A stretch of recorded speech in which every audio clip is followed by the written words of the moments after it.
Hello everybody, the Gold Tree of Life's back. This is our bestseller and the most noticeable and talked about of all the pieces, so much so that we decided we always need to have such a tree on the side of the studio. And I've been waiting for the gold, so the last one, if you recall, was actually white.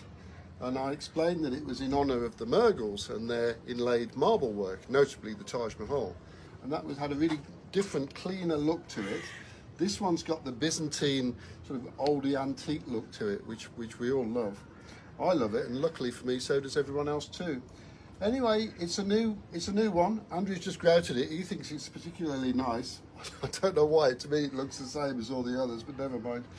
But it's a new one, so it's got a new verse which goes like this: the golden tree of life. This tree of life is looking bold as it stands so proud, festooned with gold. It's really hard to express in words, so let's just leave it to the birds.